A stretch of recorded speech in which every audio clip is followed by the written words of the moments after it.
Հոկտեմբերի 27 հոկտեմբերի 27-ը այդ sense մի նեղ խմբակ հափորձում եմ հետ կապել, բայց հոկտեմբերի 27-ը sense չի նստել մարդկանց մեջ մեկ պատճառով։ Հոկտեմբերի 27-ի աղաբեկիչները բոլորը հենց իմ մասնակցությամբ, իմ շնորհիվ ձերբակալվել են կենթանի, դատվել են, այսօր բանտերում են։ Որովհետև իմ մոտ միշտ իմ համար էլ է շատ ցավալի այս մասը, որ կարան ընդհանրապես տենց բան մտածեն։ Նաև ես հիշում եմ ձեր ընկերությունը Վազգենի հետ։ Իսկականից ես երեխա եմ եղել, բայց լավ հիշում եմ, իսկ շատ փոքր էլ չեմ եղել։ Հիշում եմ մեր հետ շփումները, այդ ջերմությունը, վերջը այդ նույն դաչաներում էինք ապրում, նաև գիտեմ, բասեյնում էինք հաճախ իրար տենում, լողավազանում, հետաքրքիր պատմություններ կա։ Սեչակի հետ էին ավելի շատ շփվում, օրինակ Վազգենը, թենիսի էին գնում միասին։ Չէ, այդ ընդհանրապես այդ աբսուրդը ամենից տհաճը այս ամեն ինչի մեջ անընդունելի, անհասկանալի ինձ համար հենց դա էր, որ ես համարում եմ, որ ամենից մեծ կորուստը ես ունեցա այդ ժամանակահատվածում ամենից մոտ ընկերոջ կորուստը ես ունեցա եւ փորձել են այդ կորուստը կապել իմ հետ։ Սա անարդարության ուղղակի sense դիեզերական բաներ լի դրսևորում է։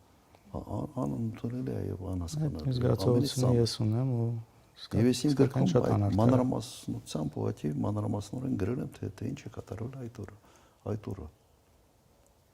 Եվ սա կապել ուղղակի իմ հետ անբարոյականության գագաթնակետն է սա։ Իմ հետ կապելը։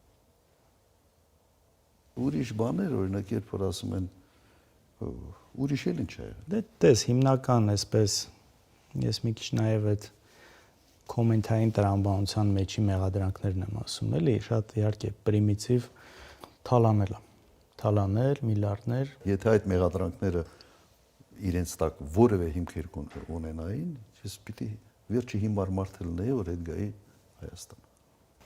Նայեք, բաներ կա, օրինակ, մյուս միֆը ինչի մասին ցած անդադ խոսում են, գույք պարտքի դիմաց ազգային արժեքը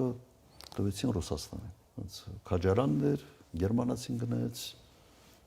օթանավական Էրնիկյանը կառուցեց, օպերատորը հույներն էին, Պերնո Ռիկարը ֆրանսիական կոնյակի գործարանը եւ ինչ են ասում են տվին ռուսներին։ Հիմա ինձ մեղադրեք, որ կոնյակի գործարանը տվել եք ֆրանսիացիներին։ Ու ինչ են ասում ռուսների, ոնց որ այդ գործարանը ստեղից հելավ ոնց գնաց հասավ Ռուսաստան։ Լավ, Պերնո Ռիկարը ֆրանսիացիներն են տերը։ Բայց ո Ֆրանսիա խաղող չեն մթերում։ Աշխատում են հայեր, մեր գյուղատնտեսությունն է զարգացնում խաղողագործությունը, խաղողը գնում են այստեղ, կոնյակ արտադրում են այստեղ, հարկերը տալիս են այստեղ։ Աբսուրդի հասնող մեղադրանքները, գիտեք, այն աստիճանի են աբսուրդային, որ մեկ-մեկ մտածում ես, այդ ասողը ընդհանրապես պատկերացում ունի ինչ է նշանակում ներդրումային միջավայր։ Յուրաքանչյուր երկիր այսօր sense մրցակցության մեջ է այլ երկրների հետ իր երկիրը ավելի ներդրումային գրավչություն ապահովելու տեսանկյունից։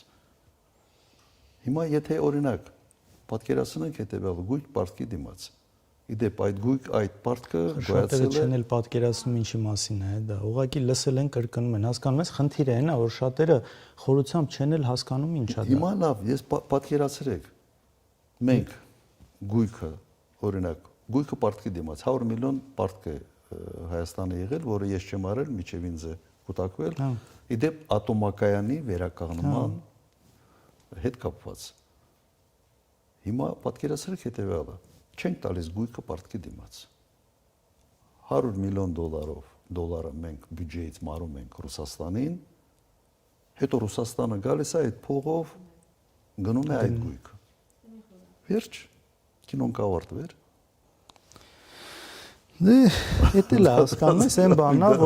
որովհետև ստեղծել են մի հատ այսպիսի տպավորություն, որ այդ գույքի իրական արժեքը, չգիտեմ, միլիարդներ կամ եսի ինչեր էր, կոպեկներով տրվել է ռուսներին։ Այստեղից է գալիս։ Հիմա հետարքիր է։ Երևի ճիշտ ձևով չեն կարողացել բացատրել, որ չէ։ Ճիշտ ձևով 100 անգամ բացատրել ենք, ով ուզում է լսի, լսում է, ով չի ուզում լսի, չի լսում։ Խնդիրը սրա մեջ է։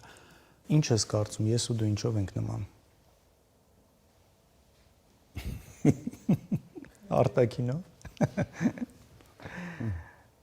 Երևի արտակինով։ Երևի նավորությամբ ինչ որ ավելի ճիշտ չգիտեմ ինչ։ Լավ, ինչով չենք նման։ Լիքը բանով։ Ես օրինակ 150 կիլո ժիմ եմ անում։ 5 հատով։ Ես քեզանից արագ եմ լողում։ Կա տես բան։